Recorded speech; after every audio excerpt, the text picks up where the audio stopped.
Hello friends, welcome back to my YouTube channel. आज हम लोग क्लास 7 का सोशल साइंस बुक का जो पॉलिटी वाला सेक्शन है उसका पहला चैप्टर करेंगे। ठीक है, तो चलिए आज स्टार्ट करते हैं। तो पहला चैप्टर का नाम है समानता यानी कि इक्वालिटी। क्या आपको अपने जीवन की कोई ऐसी घटना याद है जब आपकी गरिमा को चोट पहुंची हो? आपको उस समय कैसा महसूस हुआ था? ये इस चैप्टर का सवाल है। हर कोई अपनी ज़िंदगी में कभी ना कभी कुछ ऐसा सिचुएशन फील करता है जब उसको एम्बैरेसिंग फील कराया जाता है सोसाइटी के द्वारा, उसकी गरिमा को चोट पहुंचती है, उसे दुख होता है। तो ये हर कोई महसूस करता है, मैंने भी किया था, शायद आप लोग भी किए होंगे। ये करता ही है, ऐसा ही है हमारा समाज। तो ये क्वेश्चन है इस बुक का। खैर आगे बढ़ते हैं। समानता, भारतीय लोकतंत्र में समानता, ये हमारा इस चैप्टर का पहला टॉपिक है। भारतीय भारतीय जो लोकतंत्र है उसमें इक्वालिटी का बात हो रहा है। ठीक है, तो भारतीय संविधान सब व्यक्तियों को समान मानता है। कौन समान मान रहा है? संविधान। ठीक है, इसका अर्थ है कि देश के व्यक्ति चाहे पुरुष हो या स्त्री, किसी भी जाति, धर्म, शैक्षिक और आर्थिक पृष्ठभूमि से संबंध रखते हो, वे सब समान माने जाएंगे। यानी कि यहाँ सब बराबर है। ठीक है, यहाँ कानून के यानी कि संविधान के नज़र में सब बराबर है। ठीक है, ये आर्थिक पृष्ठभूमि का मतलब कि जो पैसे के रूप में, पैसे से संबंधित जो बहुत ही मतलब बहुत ही रिच है। ठीक है, और एक बहुत ही गरीब है। तो ये लोग आर्थिक स्थिति है, एक बहुत ज़्यादा रईस है, एक बहुत ज़्यादा गरीब है। लेकिन कानून की नज़र में यानी कि संविधान की नज़र में ये सब इक्वल है, यहाँ कोई बड़ा छोटा नहीं है। ठीक है, लेकिन इसके बाद भी यह नहीं कह सकते कि असमानता खत्म हो गई है। संविधान ने तो मान लिया कि सब बराबर है, लेकिन ये कहने के बाद भी धरातल पर ऐसा नहीं कह सकते कि असमानता खत्म हो गई हो। ठीक है, तो यह खत्म नहीं हुई है, लेकिन फिर भी कम से कम भारतीय संविधान में सब व्यक्तियों की समानता के सिद्धांत को मान्य किया गया है। ठीक है, जहाँ पहले भेदभाव और दुर्व्यवहार से लोगों की रक्षा करने के लिए कोई कानून नहीं था, है ना, पहले ऐसा कोई कानून नहीं था। जो लोगों के साथ दुर्व्यवहार किया जाता था जाति के नाम पे, धर्म के नाम पे, और भी फलाना ठिकाना बहुत तरीके के वजह से लोगों को प्रताड़ित किया जाता था, तो उससे बचाने के लिए ऐसा कोई कानून था नहीं पहले। ठीक है, लेकिन अब अनेक कानून लोगों के सम्मान तथा उनके साथ समानता के व्यवहार को सुनिश्चित करने के लिए मौजूद है ना। अब इस तरीके के बहुत सारे कानून बन चुके हैं। ठीक, समानता को स्थापित करने के लिए संविधान में जो प्रावधान है, प्रावधान मतलब प्रोविज़न, यानी कि जो कानून बना करके फैसिलिटी दिया गया है कानून के अंदर, उसे प्रावधान कहा जा रहा है। यानी कि एक हिसाब से देखा जाए तो इसे ऑफिशियली ड्राफ्ट तैयार किया जाता है कि ये कानून होगा और इसे सभी को मानना पड़ेगा, यही होता है प्रावधान। ठीक है, तो उसमें से कुछ निम्नलिखित है। प्रथम, कानून की दृष्टि से हर व्यक्ति समान है। ठीक है ना, पहला क्या है कि कानून की दृष्टि से देखा जाए तो हर व्यक्ति इक्वल है। इसका तात्पर्य यानी इसका मतलब यह है कि हर व्यक्ति को देश के राष्ट्रपति से लेकर के कांता जैसी घरेलू काम की नौकरी करने वाली महिला तक, है ना, कहाँ, राष्ट्रपति से लेकर के कांता नाम की एक और मतलब लेडी है, वो घर घर में मतलब किसी के घर में घरेलू काम करती है, वहाँ तक सभी को एक ही जैसे कानून का पालन करना पड़ता है।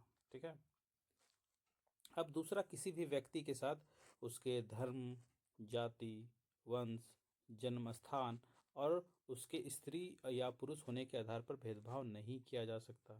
ठीक है ना, भेदभाव नहीं किया जा सकता, चाहे वो धर्म का मैटर हो, जाति का मैटर हो, उसका वंश का मैटर हो, कोई जन्म स्थान का मैटर हो, कोई या तो वो स्त्री हो चाहे वो पुरुष हो, कभी भेदभाव नहीं किया जा सकता। ठीक है, तीसरा क्या है, हर व्यक्ति सार्वजनिक स्थानों पर जा सकता है। ठीक है, जिसमें खेल के मैदान हो सकते हैं, कोई होटल हो सकता है, दुकान हो सकती है, बाजार हो सकता है, आदि सम्मिलित है ना। ऐसा नहीं कि कोई होटल में मतलब गरीब दिख रहा है तो उसे घुसने ना दिया जाए, ऐसा हो नहीं सकता। सब जगह समानता है, वहाँ घुसने दिया जाना चाहिए, ऐसा कानून बना हुआ है। ठीक है, सब लोग सार्वजनिक कुओं, है ना, सार्वजनिक कुओं, सड़कों और नहाने के घाटों, है ना, घाट समझते हैं ना, तालाब वाला घाट, उस घाटों का उपयोग कर सकते हैं। और चौथा क्या है, अस्पृश्यता का उन्मूलन कर दिया गया, यानी छुआछूत। पहले किसी के छू लेने से इंसान खुद को अशुद्ध मानता था, ठीक है। जो नीची जाति के लोग थे वो जब ऊंची जाति के लोगों को छू देते थे या उसकी परछाई भी पड़ जाती थी, वो लोग खुद को अछूत मतलब अशुद्ध मानने लगते थे। तो ये छुआछूत वाली समस्या थी, ठीक है। इसे ही अस्पृश्यता कहा जा रहा है। तो इसका उन्मूलन यानी जड़ से उखाड़ के ख़त्म कर दिया गया है। ये अब एग्जिस्ट नहीं करता है फिलहाल। तो कहीं कहीं बहुत ही ग्राउंड लेवल पर देखा जाए तो शायद ही मिलेगा, शायद ही, ठीक है, ना के बराबर। अब तो नहीं मिलेगा, लेकिन एक समय था ऐसा, ठीक है। शासन शासन ने संविधान द्वारा मान्य किए गए समानता के अधिकार को दो तरह से लागू किया है, ठीक है। जो शासन के संविधान के द्वारा जो मान्य किया गया है, मतलब उसको एलिजिबल ठहराया है, तो उसके किए गए समानता का जो अधिकार है ना, उसको दो तरह से लागू किया है। पहला क्या है, पहला है कानून के द्वारा, और दूसरा सरकार की योजनाओं व कार्यक्रमों द्वारा सुविधाहीन समाजों की मदद करके, है ना। एक तो कानून बना दिया कि सब इक्वल है ऐसे बोल के, और दूसरा क्या किया कि सरकार जो हम चुनते हैं, है ना, सरकार जो है अभी वो क्या करेगी, योजना लेकर के आएगी कि इतना रुपए में आपको हम सिलेंडर देंगे, आपके लिए फ्री बिजली की सुविधा देंगे, आपको ये देंगे वो देंगे। इस तरीके के दुनिया भर की योजना लेकर के आती है, कार्यक्रम चलाती है, ठीक है। इस तरीके से तो ये किसको देती है, सुविधाहीन समाजों की मदद करने के लिए लाती है ना। जैसे कि राशन कार्ड है, राशन कार्ड से हम लोगों को क्या मिलता है, मतलब जो बीपीएल से नीचे वाले लोग हैं, बिलो द पॉवर्टी लाइन, तो इन लोगों को क्या मिलता है, राशन मिलता है। तो इस तरह से मदद करती है सरकार, ठीक है, ताकि वो समाज में ऊपर उठ सके, ठीक है। अब भारत भारत में ऐसे अनेक कानून हैं जो व्यक्ति के समान व्यवहार प्राप्त करने के अधिकार की रक्षा करते हैं, है ना। भारत में ऐसे अनेक कानून, कितने, अनेक, एक नहीं है, अनेक कानून हैं जो व्यक्ति के समान व्यवहार प्राप्त करने के अधिकार की रक्षा कर रहे हैं, है ना। तो कानून के साथ साथ सरकार ने उन समुदायों जिनके साथ सैकड़ों वर्षों तक असमानता का व्यवहार हुआ है, उनका जीवन सुधारने के लिए अनेक कार्यक्रम और योजनाएं लागू की है। तो आप लोग देख ही रहे होंगे, अगर आप लोग बजट पढ़ते होंगे तो आप लोग को पता चलता होगा कि सरकार कैसे योजनाएं और कार्यक्रम चलाती है, ठीक है। ये योजनाएं यह सुनिश्चित करने के लिए चलाई गई है कि जिन लोगों को अतीत में अवसर नहीं मिले, अब उन्हें अधिक अवसर मिले। इसका मतलब समझ रहे हो आप कि हमारा एक समाज है जो बहुत पीछे छूट गया है, उसे उस समय अवसर नहीं मिला था, ठीक है, जिस वजह से वो अब पिछड़ चुका है। तो अब ऐसा है ना कि सरकार चाहती है कि लोग अब आगे आए और सब इक्वल हो जाए। इसलिए सरकार तो अपने स्तर पर काम कर रही है, लेकिन लोगों को भी तो समझदार होना पड़ेगा ना। लोगों को ये समझना होगा कि हमें उस ज़माने में बुक नहीं था, बट आज हमारे पास इंटरनेट है, हमारे पास दुनिया भर के बुक्स पड़े हुए हैं। हमें उसको खुद भी उपयोग करना है, केवल सरकार के भरोसे नहीं बैठना है। खुद को मतलब खुद आप आगे आइएगा तो आपका समाज भी आगे आएगा। तो उसके लिए आपको खुद ही मेहनत करना होगा, और ये सब डिस्ट्रैक्शन से बच के रहना होगा, क्योंकि समाज में दो तरफा होता है समाज ना। आपको एक अच्छा चीज़ें भी देगा, मतलब आपको कैंसर का हॉस्पिटल भी खोलेगा, दूसरी तरफ गुटखा भी बेचेगा, ठीक है। तो आपको संभल के चलना है, आप खुद को संभालिए, अपने परिवार को संभालिए, आपका समाज खुद मजबूत हो जाएगा, ठीक है। पहले मौका नहीं मिला कोई बात नहीं, बट अब तो मिल गया है, इसीलिए पढ़िए, ठीक है, और सशक्त बनिए। तो बस यही चाह रहा सरकार, क्या कि लोगों को जो छूट गए थे उसको बस अवसर मिले। आगे देखते हैं। इस दिशा में सरकार द्वारा उठाया गया एक कदम है ना। एक कदम है क्या, मध्याह्न भोजन की व्यवस्था, यानी कि स्कूल में दोपहर को बच्चे लोगों को खिचड़ी भात, है ना, मिलता है। और कहेंगे खिचड़ी भात नहीं भी मिलता तो सादा चावल तो मिलता ही है, ठीक है। तो दोपहर में मिड डे मील की व्यवस्था की गई है। अब इस कार्यक्रम के अंतर्गत सभी सरकारी प्राथमिक स्कूलों के बच्चों को दोपहर का भोजन स्कूल द्वारा किया जाता था, ठीक है। यह योजना भारत में सर्वप्रथम तमिलनाडु राज्य में प्रारंभ की गई थी। कहाँ, तमिलनाडु। देखिए ये लोग बहुत पढ़े लिखे लोग हैं, ठीक है, ये लोग बहुत ज़्यादा पढ़े लिखे लोग हैं। तो ये लोग कितने अच्छी अच्छी योजनाएं लेकर के आते हैं, तो शुरुआत उधर ही से हुआ था, ठीक है। तो 2001 में उच्चतम न्यायालय ने, यानी कि सुप्रीम कोर्ट ने, सभी राज्य सरकारों को इसे अपने स्कूलों में 6 माह के अंदर, 6 महीना के अंदर ये आरंभ करने का निर्देश दिया, ठीक है। कि जब सुप्रीम कोर्ट ने देखा ये तो बहुत अच्छी योजना है, बच्चे लोग खाना नहीं मिल पाता है तो वो लोग स्कूल में मिल जाएगा, कोई खाना के लालच में ही स्कूल आने ला स्टार्ट कर देगा, है ना। तो खाने का जो समस्या था उस चीज़ को तो ख़त्म कर दिया, प्लस लोगों को अट्रैक्ट करने के लिए भी ये सब चीज़ किया कि लोग खाना के ही लालच में कम से कम आए तो सही पढ़ाई करने, धीरे धीरे पढ़ेगा तभी तो आगे बढ़ेगा। चलो ठीक है, तो इससे क्या हुआ, पूरे स्टेट में लागू करने का निर्देश दे दिया गया। अब इस कार्यक्रम के काफ़ी सकारात्मक प्रभाव हुए, ठीक है, ये पॉजिटिव रिजल्ट निकल के आता है, ठीक है। उदाहरण के लिए दोपहर का जो भोजन मिलने के कारण क्या होता है, गरीब बच्चों ने अधिक संख्या में स्कूल में प्रवेश लेना और नियमित रूप से स्कूल जाना शुरू कर दिया। देखा, मैंने बताया ना अभी कि लोग इतने दयनीय स्थिति में जी रहे हैं ना। हमारा तो जीवन फिर भी थोड़ा ठीक है, लेकिन अभी भी गांव तरफ जाएंगे तो वहाँ पर ऐसी स्थिति मिलेगा कि 2 टाइम का खाना नसीब नहीं होता। तो वो लोग बस खाना के लालच में ही सही, लेकिन कम से कम जाएगा तो सही, कुछ पढ़ेगा सीखेगा, धीरे धीरे मजबूत होगा, है ना, वही बात को बोल रहा है। तो शिक्षक बताते हैं कि पहले बच्चे खाना खाने घर जाते थे और फिर वापस स्कूल लौटते ही नहीं थे, है ना। पहले घर गया, दोपहर में खाना खाने घर गया, फिर खाना खाने के बाद घर ही पे रह जाता था, ठीक है, आया ही नहीं स्कूल। अब क्या हुआ, परंतु अब जब स्कूल में ही मध्याह्न भोजन मिलने लगा है तो उनकी उपस्थिति में सुधार आया, यानी कि वो ज़्यादा प्रेजेंट होते हैं, ठीक है। वे माताएं जिन्हें पहले अपना काम छोड़कर दोपहर को बच्चों को खाना खिलाने घर आना पड़ता था, अब उन्हें ऐसा नहीं करना पड़ता है, ठीक है। अब महिलाएं भी फ्री हो गई है, अब वो अपना एनर्जी कहीं अच्छी जगह पे लगाएगी, है ना, प्रोडक्टिव चीज़ों में। इस कार्यक्रम में जातिगत पूर्वाग्रहों को कम करने में भी सहायता मिली है। क्यों? क्योंकि स्कूल में सभी जातियों के बच्चे साथ साथ भोजन करते हैं, चाहे वो ऊंची जाति के हो चाहे नीची जाति के हो, वहाँ पर सब साथ में बैठ के मज़े से खा रहे होते हैं, इसलिए वहाँ पर जो भेदभाव है ना वो कम होता है, ठीक है। और कुछ स्थानों पर तो भोजन पकाने के लिए दलित महिलाओं को काम में रखा गया है ना, दलित महिला भी पका रही हैं। अब मध्याह्न भोजन कार्यक्रम ने निर्धन व्यक्तियों की भूख मिटाने में भी सहायता की है, जो प्रायः खाली पेट स्कूल आते हैं और इस कारण पढ़ाई पर ध्यान केंद्रित नहीं कर पाते हैं, ठीक है। यहाँ तक तो समझ में आ रहा है। तो यहाँ पे कह रहा है कि मध्याह्न भोजन कार्यक्रम क्या है, एक सवाल पूछा जा रहा है कि मध्याह्न भोजन कार्यक्रम क्या है, ठीक है। इसके बारे में आप लोग अलग से गूगल पे सर्च करके पढ़िए, ठीक है, ये जानना चाहिए। क्या आप इस कार्यक्रम के 3 लाभ बता सकते हैं? आपको लाभ भी बताना है। आपके विचार से यह कार्यक्रम किस प्रकार समानता की भावना बढ़ा सकता है? देखिए, इसका आंसर इस किताब में ही दे दिया गया है। अगर आपको ध्यान से ऑब्जर्व किए होंगे तो आपको पता चल गया होगा इसका आंसर क्या है, फिर भी आप अलग से इसको ढूंढ सकते हैं गूगल पे, ठीक है। अपने क्षेत्र में लागू की गई किसी सरकारी योजना के बारे में पता लगाइए, ठीक है। आप पता लगा सकते हैं ये सब चीज़ों के बारे में, क्योंकि आजकल तो इंटरनेट है, आपको बस एक उंगली है दबाना है, बस सब कुछ इन्फॉर्मेशन मिल जाएगा।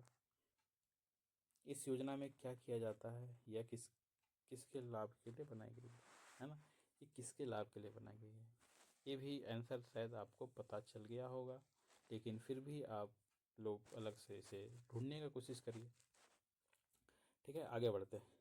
यद्यपि शासकीय कार्यक्रम अवसरों की समानता बढ़ाने में महत्वपूर्ण भूमिका निभा रहे हैं।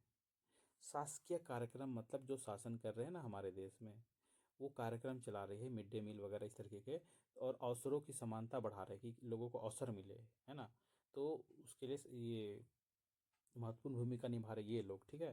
तो किंतु अभी भी बहुत कुछ करने की आवश्यकता है ना।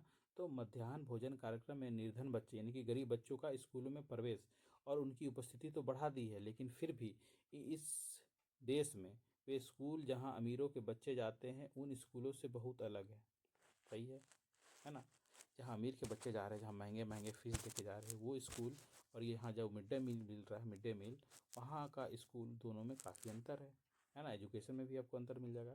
खैर, तो जहाँ गरीबों के बच्चे पढ़ते हैं ना, अब आज भी देश में कई स्कूल हैं जिसमें ओम प्रकाश वाल्मीकि जैसे दलित बच्चों के साथ भेदभाव और असमानता का व्यवहार किया जाता है, और इन बच्चों को ऐसी असमान स्थितियों में ढकेला जाता है जहां उनके सम्मान की रक्षा नहीं हो पाती है। ऐसा इसलिए है क्योंकि कानून बन जाने के बाद भी लोग इन्हें समान समझने से इनकार कर देते हैं। देखिए, सरकार का काम क्या है, वो तो चाहेगा ही कि समानता आ जाए, ठीक है, लेकिन अब लोग मानने को तैयार नहीं है, तो भाई अब इसे कैसे हैंडल किया जाए, है ना। ग्राउंड लेवल पर यही समस्या है कि लोग जो सालों से धारणा बना के बैठे हुए हैं कि हम तो ऊंची जाति के लोग हैं, तो वो अपना विचार बदलने को तैयार ही नहीं। बहुत कोई बदल चुके होंगे, लेकिन अभी तो पूरी तरह से सब कुछ ठीक नहीं हुआ है ना। तो खैर, आगे देखते हैं। इसका मुख्य कारण यह है कि दृष्टिकोण में बहुत धीरे धीरे परिवर्तन आता है। जो इंसान का दृष्टिकोण होता है ना, विचारधारा होता है कि वो जिस तरीके से सोचता है, वो दुनिया को जिस तरीके से देखता है, वो हमारे पूर्वाग्रह यानी हमारे जो दादा परदादा माता पिता के द्वारा दिया गया है। इतने सालों से हम लोग जो जी रहे हैं वो अचानक से बदलेगा नहीं, वो तो धीरे धीरे शिक्षा ही बदलेगा, है ना। तो समय लगता है सब चीज़ों में, अब धीरे धीरे बदलेगा, बट अभी तक पूरी तरह से कंप्लीट चेंज नहीं हुआ है, लेकिन एक दिन कभी ना कभी तो होगा ही। ठीक है, ठीक है, तो आगे बढ़ते हैं। यद्यपि लोग यह जानते हैं कि भेदभाव का व्यवहार कानून के विरुद्ध है ना, लोग जान रहे हैं कि ये जो कर रहे हैं ये लोग गलत है कानून के हिसाब से, फिर भी वे जाति धर्म अपंगता आर्थिक स्थिति और महिला होने के आधार पर लोगों से असमानता का व्यवहार करते हैं। देखिए, जाति के नाम पे भी, हाँ तुम कौन जाति को, हाँ तो पता चला कि ये तो छोटी जाति का है तो उसके साथ भेदभाव करने लगेगा। रिलीजन देखेगा, अच्छा ये तो दूसरा रिलीजन का है तो उसके साथ भेदभाव करेगा। कोई लूला लंगड़ा वगैरह इस तरीके के जो दिव्यांग लोग होते हैं, ठीक है, इन लोग के साथ भेदभाव करने लगता है। आर्थिक स्थिति यानी कि गरीब है कोई तो उस गरीबी का मजाक उड़ाने लगेंगे। कोई महिला है तो महिला बोल के उसको अपमान करने लगेंगे। ठीक है, कि इन लोगों का दिमाग तो घुटने में होता है वगैरह इस तरीके की कई तरीके की टिप्पणी करते हैं लोग। ठीक है, पर ये अच्छी बात नहीं है, ऐसा नहीं करना चाहिए। ठीक है, हमें सबका सम्मान करना चाहिए। वर्तमान दृष्टिकोण को बदलना तभी संभव है जब यह विश्वास करने लगे कि कोई भी कमतर नहीं है और हर व्यक्ति सम्मानजनक व्यवहार का अधिकारी है। ठीक है, अब प्रजातंत्रीय समाज में यानी कि डेमोक्रेसी वाले समाज में जहाँ जनता खुद सरकार को चुन के भेज रही है, ठीक है, उस प्रजातंत्रीय समाज में समानता स्थापित करना एक सतत संघर्ष है। सतत यानी कि लगातार चलते रहने वाला संघर्ष है ना, ये ऐसा नहीं कि एक बार संघर्ष किया और ख़त्म हो गया, नहीं, हमें लगातार लगे रहना होगा। ठीक है, जिससे व्यक्तियों और विभिन्न समाजों को सहयोग देना है। इस पुस्तक में आप इसके बारे में और अधिक पढ़ेंगे। यहाँ B.R. अम्बेडकर के द्वारा कुछ बातें लिखी गई हैं, इसे हम लोग पढ़ के देखते हैं। ठीक है, अपने आत्मसम्मान को दांव पर लगाकर जीवित रहना अशोभनीय है ना। आत्मसम्मान जीवन का सबसे जरूरी हिस्सा है, इसके बिना व्यक्ति नगण्य है। आत्मसम्मान के साथ जीवन बिताने के लिए व्यक्ति को कठिनाइयों पर विजय प्राप्त करनी होती है। केवल कठिन और निरंतर संघर्ष से ही व्यक्ति बल विश्वास और मान्यता प्राप्त कर सकता है। ठीक है, अब मनुष्य नासवान है। नासवान है मतलब वो एक दिन नाश हो जाएगा, उसका वो खत्म हो जाएगा, दुनिया से चला जाएगा। ठीक है, हर व्यक्ति को किसी न किसी दिन मरना है, परंतु व्यक्ति को यह संकल्प लेना चाहिए कि वह अपने जीवन का बलिदान आत्मसम्मान के उच्च आदर्शों को विकसित करने और अपने मानव जीवन को बेहतर बनाने में करेगा। किसी साहसी व्यक्ति के लिए आत्मसम्मान रहित जीवन जीने से अधिक अशोभनीय और कुछ नहीं है। ये बात कहना है डॉक्टर B.R. अम्बेडकर का। ठीक है, अब आगे देखते हैं। अन्य लोकतंत्रों में समानता के मुद्दे, अब ये अगला टॉपिक है। ठीक है, अन्य लोकतंत्रों में समानता के मुद्दे, ये तो भारत में हम लोग देखे, अब थोड़ा सा बाहर निकल के देखते हैं। ठीक है, शायद आप सोच रहे होंगे कि भारतीय लोकतंत्र ही ऐसा है जहां असमानता का अस्तित्व है और जहां समानता के लिए संघर्ष जारी है। हम्म सच तो यह है कि संसार के अधिकांश लोकतंत्रीय देशों में समानता के मुद्दे पर विशेष रूप से संघर्ष हो रहे हैं, है ना। ऐसा नहीं समझना है कि केवल भारत में ही ये समस्या है, ये लगभग भारत से बाहर अन्य जितने भी देश है जहाँ लोकतंत्र है, डेमोक्रेसी है, वहाँ ये समस्या विद्यमान है ना। तो उदाहरण के लिए संयुक्त राज्य अमेरिका में अफ्रीकी अमेरिकन लोग जिनके पूर्वज गुलाम थे, है ना, और अफ्रीका से लाए गए थे, वो लोग भी आज भी अपने जीवन को मुख्य रूप से असमान बताते हैं। जबकि 1950 के अंतिम दशक में अफ्रीकी अमेरिकनों को समान अधिकार दिलाने के लिए आंदोलन हुआ था। इससे पहले अफ्रीकी अमेरिकनों के साथ संयुक्त राज्य में बहुत असमानता का व्यवहार होता था, है ना, बहुत ज़्यादा इनइक्वालिटी था और कानून भी उन्हें सम्मान नहीं मानता था, है ना। कानून भी ऐसा था कि उसको मतलब वो सही ही मान रहा कि लोग से भेदभाव होना ही चाहिए टाइप का। ठीक है, उदाहरण के लिए बस वे यात्रा करते समय उन्हें बस में पीछे बैठना पड़ता था। ठीक है, ठीक है ना, जो पब्लिक ट्रांसपोर्ट होता है, ये देखिए इमेज में देखिए, ये लेडी जो बैठ के जा रही है इस तरीके से, ये लोग जो अगर कोई अश्वेत है यानी काले लोग हैं तो लोगों को बस के पीछे बैठना पड़ता था, इस तरीके से होता था। ठीक है, जब भी कोई गोरा आदमी बैठना चाहे उन्हें सीट से उठ जाना पड़ता था। सोचिए देखिए कि कोई गोरा इंसान आया तो उसको अपना सीट छोड़ देना पड़ता था, कितना कितना खराब लगता होगा, है ना। तो ये अमेरिका का हाल था। रोजा पार्क्स, ठीक है, ये नाम, ये जो लेडी है इसका नाम है रोजा पार्क्स। 1913 में इसका जन्म हुआ था, 2005 में इसकी मृत्यु हुई। यह एक अफ्रीकी अमेरिकन महिला थी, है ना। 1 दिसंबर 1955 को दिन भर काम करके थक जाने के बाद बस में उन्होंने अपनी सीट एक गोरे व्यक्ति को देने से मना कर दिया, है ना। वो मना कर दिया कि अच्छा हम नहीं देंगे, ठीक है। अब उस दिन उनके इनकार करने से अफ्रीकी अमेरिकनों के साथ असमानता को लेकर एक विशाल आंदोलन प्रारंभ हो गया, जो नागरिक अधिकार आंदोलन, सिविल राइट मूवमेंट कहलाया। क्या कहलाया? सिविल राइट मूवमेंट, या हिंदी में नागरिक अधिकार आंदोलन कहलाया। ठीक है, 1964 में नागरिक अधिकार अधिनियम ने नस्ल, है ना, नस्ल, धर्म और राष्ट्रीय मूल के आधार पर भेदभाव का निषेध कर दिया, है ना, कि एक नस्ल के आधार पर तुम भेदभाव नहीं करोगे, धर्म के आधार पर भेदभाव नहीं करोगे, और क्या है, राष्ट्रीय मूल की, तुम किस, मतलब अब तुम किस देश से हो, है ना, राष्ट्रीय मूल के आधार पर जो भेदभाव था उसे निषेध कर दिया, बैन कर दिया। ठीक है, अब इससे यह भी कहा कि अफ्रीकी अमेरिकन बच्चों के लिए सब स्कूलों के दरवाजे खोले जाएंगे। यानी कि पहले अफ्रीकन और अमेरिकन जो बच्चे थे वो, मतलब उन लोगों के अच्छे अच्छे स्कूल नहीं जा सकते थे। ठीक है, बंद थे वो लोग स्कूल के दरवाजे, लेकिन अब वो भी खोल दिए गए और उन्हें उन अलग स्कूलों में नहीं जाना पड़ेगा जो विशेष रूप से केवल उन्हीं के लिए खोले गए थे, है ना। उन्हीं के लिए, यानी कि उन जो लेकर के आए गए थे, गुलाम बना करके लाए गए थे लोग, रोजा पार्क्स वाले लोग, उस टाइप के बच्चों को वहाँ पे स्कूल के लिए एंट्री नहीं था, बट बाद में से खोल दिया गया। अब इतना होने के बावजूद भी अधिकांश अफ्रीकी अमेरिकन गरीब है ना। ये लोग कैसे हैं? ये लोग गरीब है। अधिकतर अफ्रीकी अमेरिकन बच्चे केवल ऐसी सरकारी स्कूलों में प्रवेश लेने की ही सामर्थ्य रखते हैं जहां कम सुविधा है और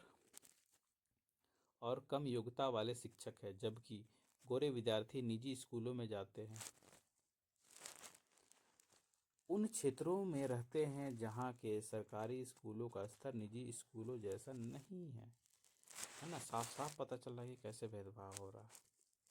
ये रोजा पार्क्स है, एक अफ्रीकी अमेरिकन औरत जिनकी एक विद्रोही प्रतिक्रिया ने अमेरिकी इतिहास की दिशा बदल दी। ठीक है, ये बहुत इंपॉर्टेंट है। देखिए यहाँ पर भारत का संविधान में आर्टिकल 15 है ना, कुछ अंश है, इसके बारे में देख लेते हैं फिर आगे बढ़ेंगे। धर्म, मूल वंश, जाति, लिंग और जन्मस्थान के आधार पर विभेद का प्रतिषेध, यानी भेदभाव नहीं करना है। ठीक है, ये कहना चाह रहा है कि भेदभाव नहीं कर सकते और उसे खत्म कर दिया गया है। राज्य किसी नागरिक के विरुद्ध केवल धर्म, मूल वंश, जाति, लिंग और जन्मस्थान या इनके किसी भी आधार पर विभेद नहीं करेगा, यानी भेदभाव नहीं करेगा। ठीक है, कोई नागरिक केवल धर्म, मूल वंश, जाति, लिंग, जन्मस्थान या उनके किसी के आधार पर का दुकान, सार्वजनिक भोजनालय, होटल्स, सार्वजनिक मनोरंजन के स्थानों में प्रवेश, ठीक है, पहला। और दूसरा क्या है? पूर्णता या भागता, राज्य निधि से पोषित, यानी राज्य सरकार, यानी कि सरकार के द्वारा फंडिंग किया हुआ कुछ ऐसा, क्या बोलते हैं, पब्लिक प्लेसेस या पब्लिक, ये मतलब कि सरकार जिस चीज़ को फंड कर रही है। ठीक है, उसके बाद सरकार साधारण जनता के प्रयोग के लिए समर्पित जो कुएं होती है ना, जो सरकार बनाती है, तालाब बनाती है, स्नान घाट बनाती है, सड़क बनाती है, सार्वजनिक समागम, इन स्थानों पे इसका उपयोग पे, ठीक है, के संबंध में किसी भी निर्योग्यता, दायित्व और निर्बंधन और शर्तें के अधीन नहीं होगा। अब आगे देखते हैं। लोकतंत्र की चुनौती। ठीक है, किसी भी देश को पूरी तरह से लोकतंत्रीय नहीं कहा जा सकता, है ना। किसी भी देश को कंप्लीट रूप से लोकतंत्रीय नहीं कहा जा सकता। हमेशा ऐसे ही हमेशा से ही ऐसे समुदाय और व्यक्ति होते हैं जो लोकतंत्र को नए अर्थ देते हैं और अधिक से अधिक समानता लाने के लिए नए नए सवाल उठाते हैं। ठीक है, इसके केंद्र में वह संघर्ष है जो सब व्यक्तियों को समानता और सम्मान दिलाने का पक्षधर है ना। पक्षधर है मतलब उसके सपोर्ट में। इस पुस्तक में आप पढ़ेंगे कि किस तरह समानता का प्रश्न भारतीय लोकतंत्र में हमारे दैनिक जीवन के विभिन्न पहलुओं को प्रभावित करता है। इन पाठों को पढ़ते हुए विचार कीजिए, है ना, विचार करना है पढ़ते वक्त कि क्या सब व्यक्ति की समानता और उनके आत्मसम्मान को ऊंचा रखने की भावना को लोग स्वीकार कर रहे हैं या नहीं। ठीक है।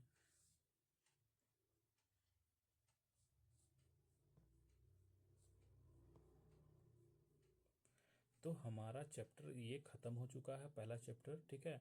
इसकी आगे का जो बात है, जो वो बोलना चाह रहा, समझाना चाह रहा, वो हम इसके नेक्स्ट चैप्टर में हम लोग पढ़ेंगे। ठीक है। तो आज के लिए इतना ही। आई होप आप लोगों को ये थोड़ा बहुत समझ में आया होगा। ठीक है। तो मिलते हैं अगले क्लास में। Thank you.